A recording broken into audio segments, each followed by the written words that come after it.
안녕하세요. 이 시간에는 해체 혹은 해체주의라는 말씀을 드리려고 합니다. 이것은 좀 딱딱하고 조금 어렵기도 한 그런 사상인데, 시대적 가치관인데 우리들이 공부해 볼 필요성이 있다고 생각해서 제가 여러 가지 자료를 모아서 정리해서 여러분들에게 말씀을 좀 드리려고 합니다. 물론 이것은 제가 아주 전문가적인 공부를 한 것은 아닙니다만은 사전이나 또 여러 가지 그런 통로를 통해서 제가 정보를 수집해서 자료를 수집해서 소개를 해드립니다. 그래서 제 의견도 약간 좀 들어가지만 그냥 소개해 드리는 정도로 여러분들이 이해하시면 되겠고, 혹시 좀 부족하고 조금 이해가 잘 안 되시거든 여러분들이 인터넷을 통해서 또 스마트폰에서 여러분들이 자료들을 정보들을 많이 볼 수 있으니까 한번 여러분들이 더 좀 구체적으로 살펴보시고 그렇게 이해를 더욱더 많이 하실 수 있기를 바랍니다. 제가 이렇게 말씀드리는 이 해체주의에 대해서 말씀을 드리는 이유는 오늘날 우리들이 그렇게 되어져 가고 있다. 그냥 마지막 결론 한 가지, 결론을 한 가지 말씀드리면 내 자신, 내 인간이 우리 개인 인격체잖아요. 인격체가 우리의 존엄성이 있고, 그리고 나로 인해서 내 인생이라는 것도 있고, 그리고 나와 관련된 가족이나 친구나 지인들이나 심지어 전혀 알지 못하는 사람들과 여러 관계성이라는 게 있잖아요. 있는데, 그래서 우리 한 사람 한 사람이 참 소중하고 귀하고, 그리고 그 삶이 아름답고, 그리고 가치가 있잖아요. 그거 우리가 다 인정하는 것이고 또 그렇게 생각을 해야 됩니다. 몸이 좀 불편하다고 해서 그 사람의 인생이 부족한 게 아닙니다. 못난 게 아니다 말이. 우리는 우리대로의 가치와 소중함과 존중, 여김을 받아야 되고 마땅히 인정을 받아야 되는 존재고 또 그런 인생이라는 게 있습니다.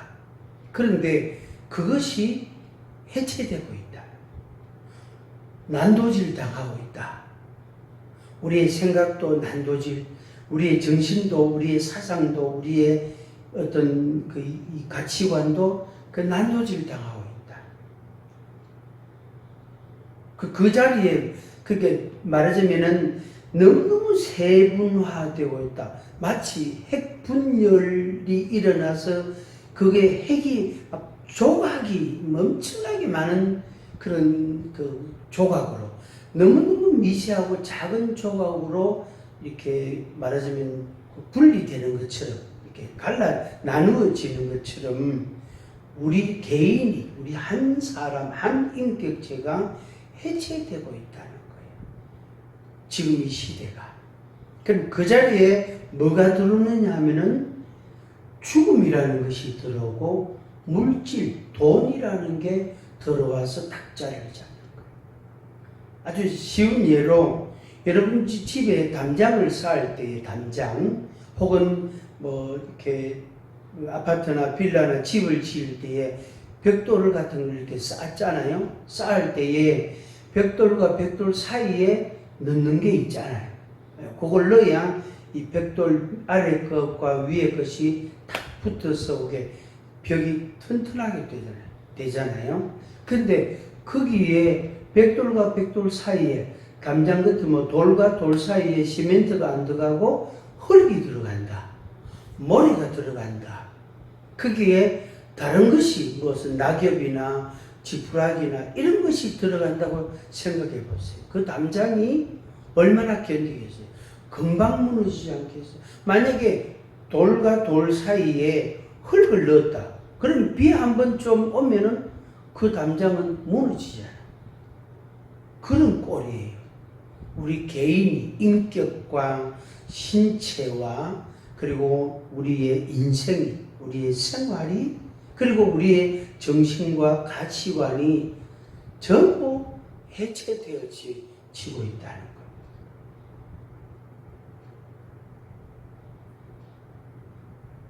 그래서 저는 이것을 한 20년 전에 어떤 대학원생이 논문을 쓴 걸 읽어보고 굉장히 충격을 받은 적이 있습니다. 20년 전에. 그런데 근래에 와서 다시 이 자료들을, 사전들을 제가 찾아보게 되고 다시 제 혼자서 이렇게 연구를 좀 해보았습니다. 그래서 여러분들에게 말씀을 좀 드리는 게 좋겠다 하는 마음이 있어서 오늘 이제 말씀을 드립니다. 제가 가지고 있는 그런 자료들을 조금 읽어드리는 그런 내용이 좀 많겠습니다. 해체주의는 텍스트와 의미의 상호관계를 이해하려는 하나의 접근 방법이다. 쉽게 말씀드리면 이거 연필이잖아요. 연필. 요 연필은 텍스트예요. 근데 요 연필을 가지고 우리가 글을 쓰기도 하고 그러잖아요. 사인도 하기도 하고, 그리고 이 연필을 잡는 사람이 있잖아요. 사람이 누구냐? 학생이냐, 어른이냐, 노인이냐, 또 오른손으로 잡느냐, 왼손으로 잡느냐, 또 이 연필을 만들 때 요런 색깔, 붉은색으로 만들었냐, 흰색으로 만들었냐, 파란색으로 만들었냐, 이런 거. 이것은 의미가 되겠습니다. 의미. 그래서 텍스트와 의미의 상호 관계를 이해하려고 하는 또 다른 방법이 됩니다.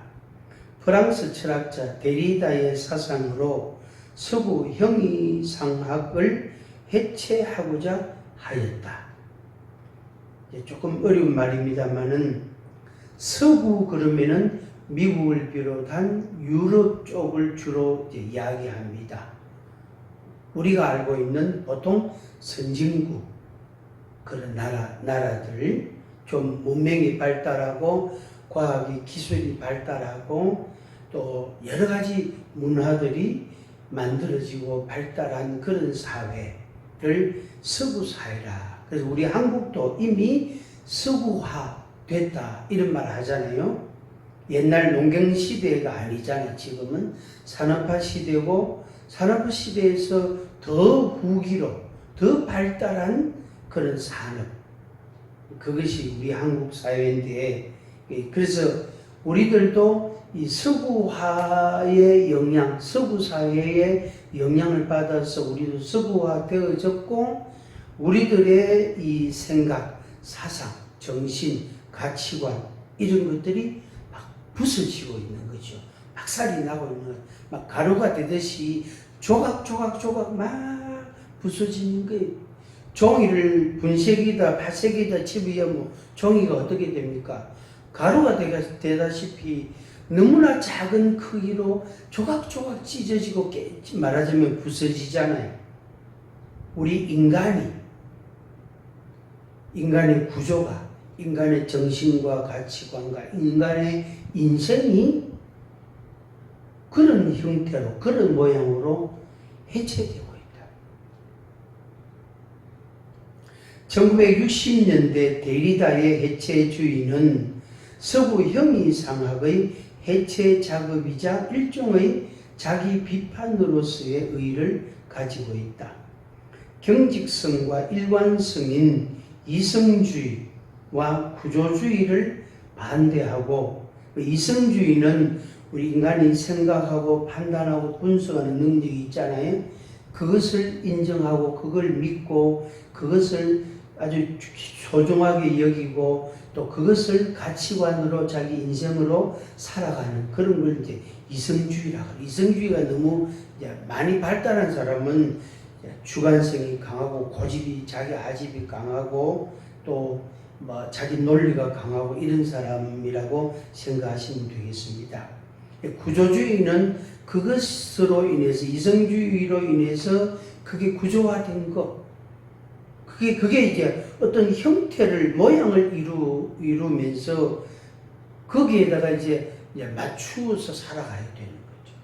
어떤 사람들이 이런 게 옳은 거야, 요게 합당하고 요게 더 좋은 거야 하고 딱 만들어 놓으면은 거기 안 맞추면은 이제 틀린 것이 되고 또 뭐지요? 잘못된 것이 되어지는 거죠. 그래서 이성주의와 구조주의를 반대하고 소외되어 있는 감성, 비주류, 여성, 아이, 유색, 인종 등의 소수 계층에 대한 관심을 가짐으로써 재조명을 취하자는 것이 주된 목적이다. 해체주의에 대한 비판적인 측면은 기존의 것을 단순히 해체하다 보니 부작용 또한 크다는 것이다. 즉, 기존의 구조를 해체하게 되면 비효율성과 불편함을 가져오는 경우가 생겨난다. 그건 당연한 거죠. 당연한 거죠. 쉽게 이야기하면은 부모님 말씀을 존중히 여기게 되고 부모님을 공경해야 된다. 그게 우리가 일반적이잖아요. 그죠? 또 우리가 배우고 익히고 우리가 체득한 것이 그게 맞단 말이에요. 그렇게 한단 말이 그렇게 그거를 어떻게 해요? 파괴하는 거예요. 그걸 부정하고 그 틀렸다 잘못됐다 그 고치 얼마든지 그렇게 꼭 그렇게 해야 되는 법은 없다. 그거 안 해도 된다. 그러다 보니까 부모를 부정하게 되고 부모의 존재를 무가치하게 여기게 되고 그래서 새로운 이론과 새로운 관습과 새로운 어떤 가치관을 사람들에게 전파하는 거죠. 그럼 얼마나 불편하고 힘들고 혼란스럽고 어렵겠습니까?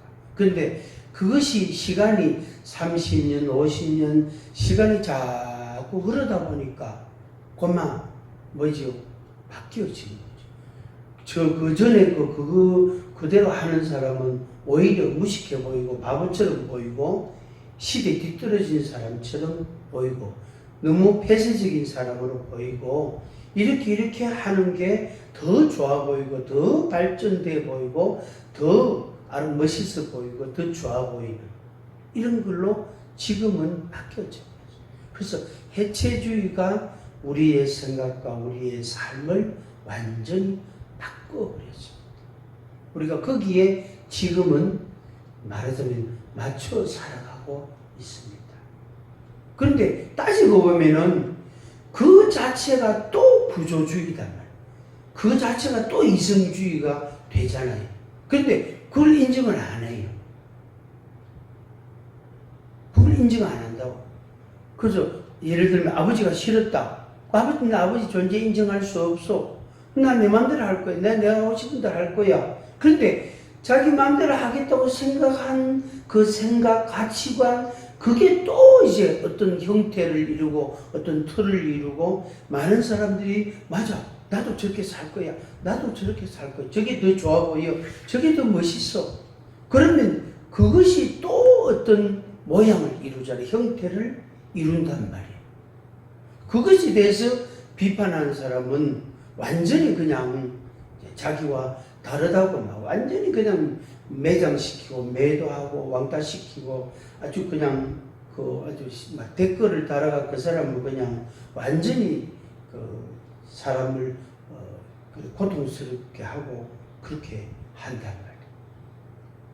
이게 해체주의와 해체주의 후기, 그래서 뉴 해체주의, 저는 이름을 그래 붙입니다. 뉴, 새로운 해체주의다. 이것은 우리에게 많은 고통과 혼란과 그리고 문제성을 나타내고 있다. 이렇게 이제 말할 수 있겠습니다. 포스트 모더니즘이란 이야기를 이미 한 적이 있는데 그 이후에 나타난, 그러니까 포스트 모더니즘 시대에 나타난 대표적인 것이 해체주의다. 이렇게 설명도 할 수 있겠습니다.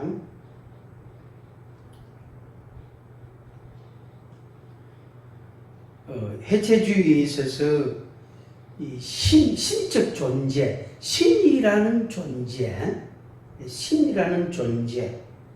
이 존재를 어떻게 해요? 부정하는데, 인정하지 않는데, 그게 바로 뭐냐? 전통적 형이상학, 이렇게 표현을 합니다.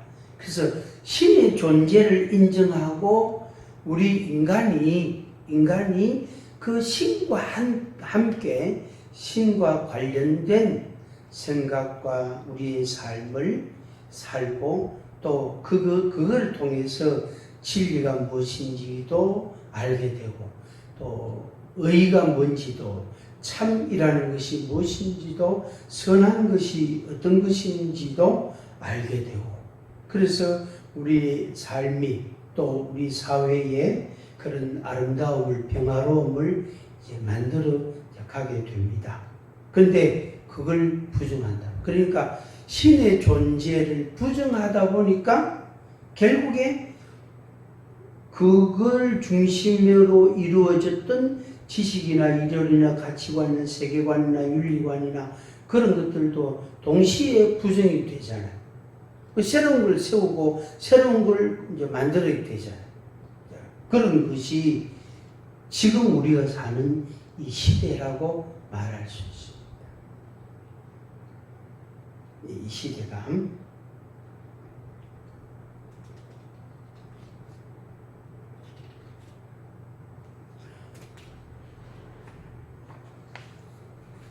해체주의란 무엇인가? 해체주의란 무엇인가? 조금 더 여러분에게 읽어드리도록 하겠습니다. 해체주의는 포스트 모더니즘의 연장선상에서 이해해야 하는데, 포스트 모더니즘은 모더니즘의 이분법적 논리나 객관성과 합리성을 거부하면서 미래를 향한 현대와 과거의 상호 보완적 표현입니다. 이러한 해체주의는 1960년대부터 자크 데리다라는 철학자의 이론에서부터 시작이 되었는데, 자아나 주체, 개인 사유, 개인 생각하고 분석할 이런 거를 인정하지 않고 모든 것을 객관화시킴으로써 전체주의적 독선을 나타내는 구조주의의 비판을 가합니다. 제가 설명을 드리면 개인의 생각, 개인의 가치관, 자아, 자존중감, 이런 것들, 개인의 윤리관, 세계관, 이런 것들, 그런 것들을 인정하지 않고 객관화시킨다. 그래서 내 생각인데 마치 다른 사람의 생각처럼 말하는 거예요. 난 이렇게 생각한다.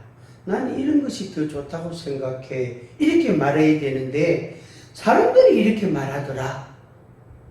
그러면서 그 이야기에, 그런 이제 논리에 자기 생각을 집어넣어 버리는 거죠. 그럼 자기가 없어지잖아요. 그게 해체라는 거죠. 결국은 뭐냐? 자기 해체죠. 결국에 자기 부정이죠.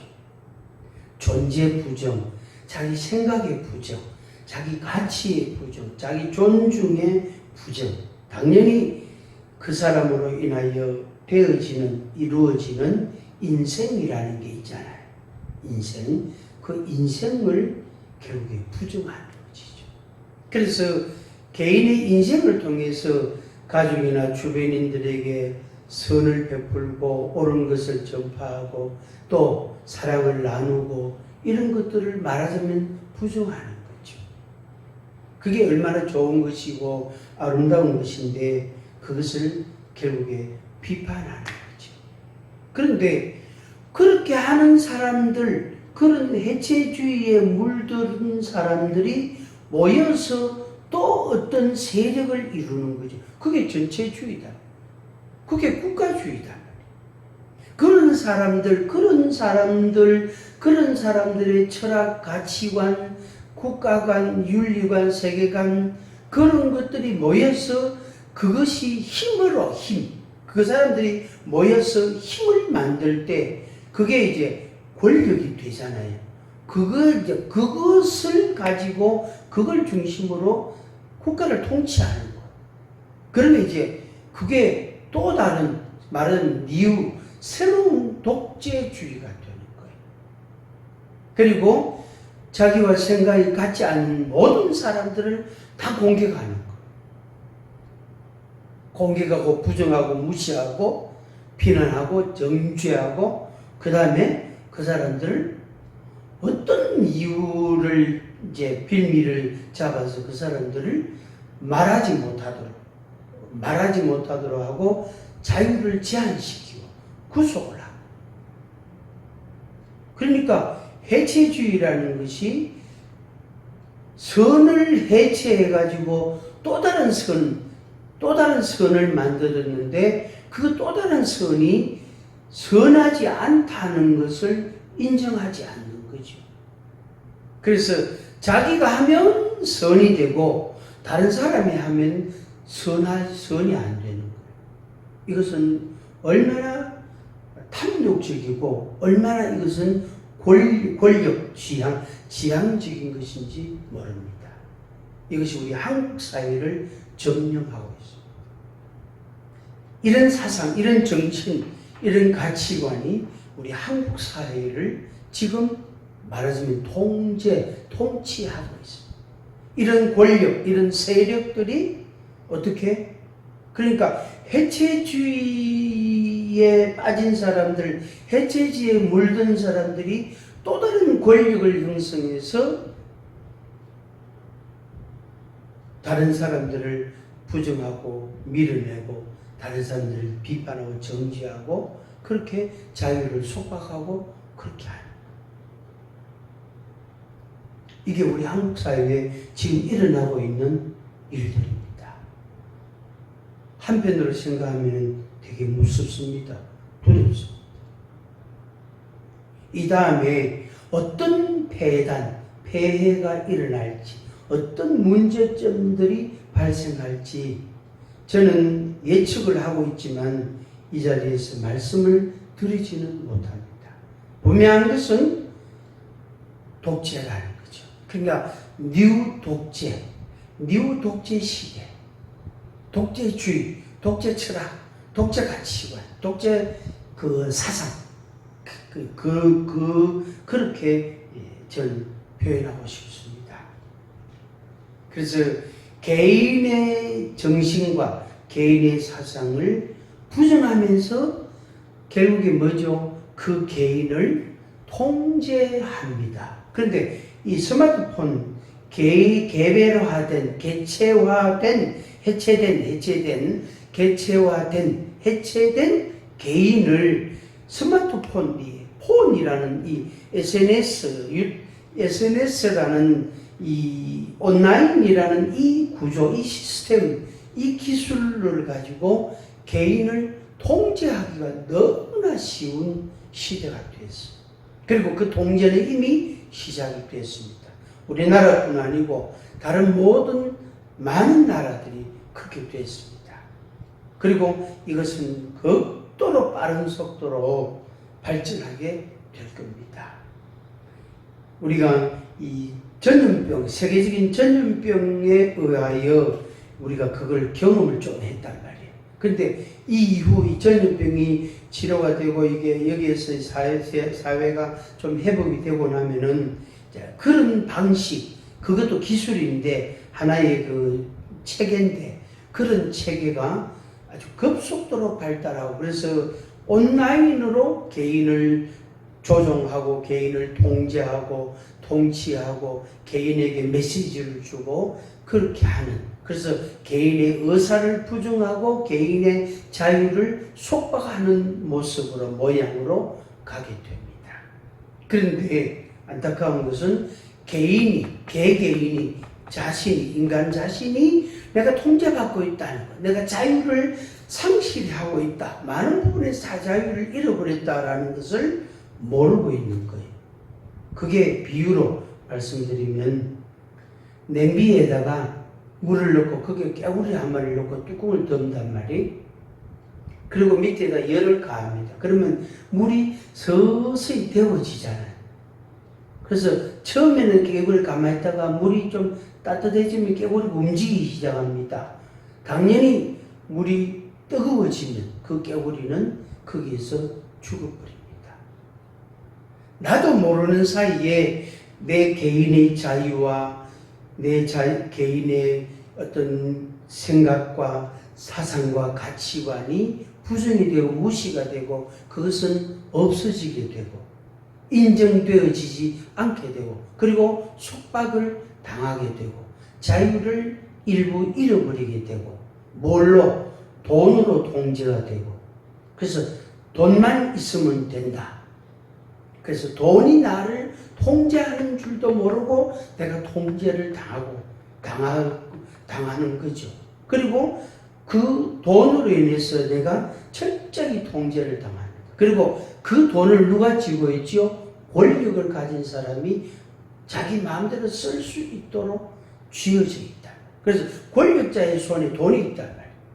결국에 권력자가 돈으로 개인을 통제하고 조종하는 그런 형태, 모양으로 가고 있고 그것은 점점 더 심해지고 점점 더 고착화됩니다.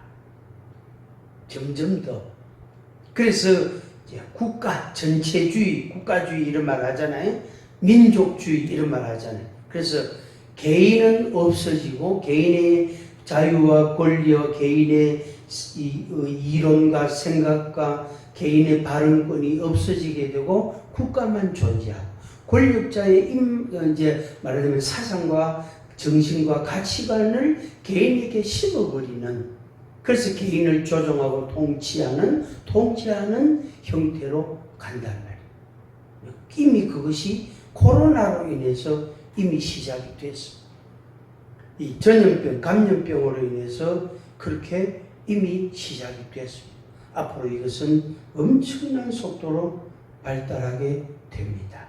그래서 권력과 돈이라는 것이 개인을 통제하는, 개인을 조종하고 새로운 세상을 만드는 것 같은데 개인의 사상과 가치관과 개인의 정신과 그리고 개인의 자유는 상실되는 것. 여러분들이 심각하게 생각하십시오. 하나님은 하나님의 진리의 말씀으로 우리에게 자유를 주시고 평안을 주십니다. 평화롭고 안락하고 기쁘고 즐겁고 강건하고 또 소망이 있고 사랑하게 되고 생명의 소중함도 알게 되고 하나님은 우리에게 하나님의 은혜로 하나님의 존재 자체가 그런 분이시고 하나님의 말씀이라는 이 진리로 우리를 그렇게 주신단 말이에요. 그래서 진리를 알지니 진리가 너희를 자유케 하리라. 요한복음 8장 32절에 그런 말씀이 있습니다. 그런데 사단은 그것을 앗아갑니다. 도적이 오는 것은 도둑질하고 죽이고 멸망시키. 그 도둑놈이 누구냐? 우리 인생의 도둑놈이 누구냐는 악마다, 악한 영이다. 어둠의 영이단 말이에요. 죽음의 저승사자단 말이에요. 근데 그것이 현실적으로 우리에게 어떻게 다가오고 우리에게 어떻게 그것이 뿌리를 내리고 이루어지느냐 하면은 권력이라는 것과 돈이라는 이 두 가지 말하자면 재료를 통해서 이 두 가지 요소를 통해서 사실은 이 두 가지가 하나예요. 왜냐하면은 권력을 가진 자의 손에 돈이 있단 말이에요.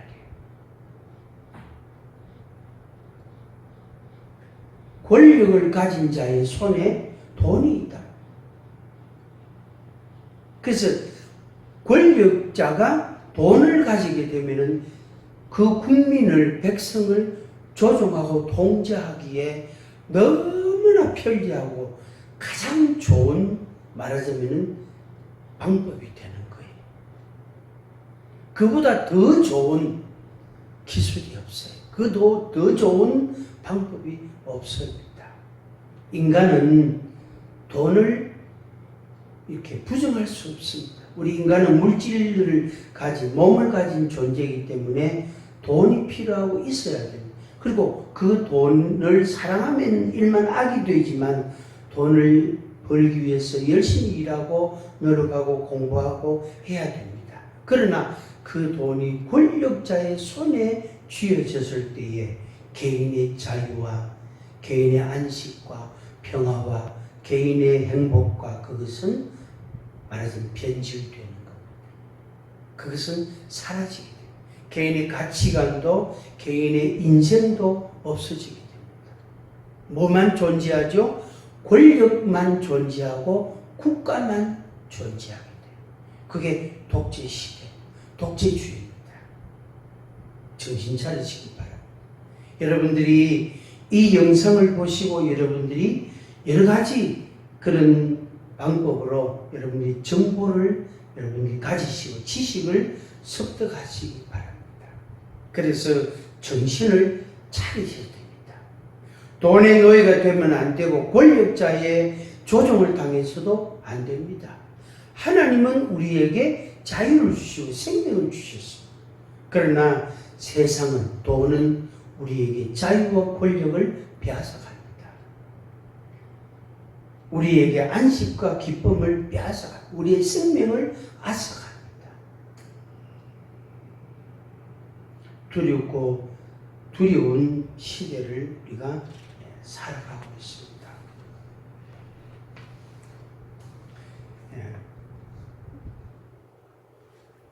이제 마지막으로 브리테니카 백과사전 한국어판, 이게 제가 우리 집에 이 사전을 오래전에 사놓은 게 있는데 제가 여기에 있는 내용을 조금 설명을 드리겠습니다. 사전의 내용을 여러분이 한번 읽어드리면서 도움을 드리도록 하겠습니다. 브리테니카 백과사전 한국어판 24권 600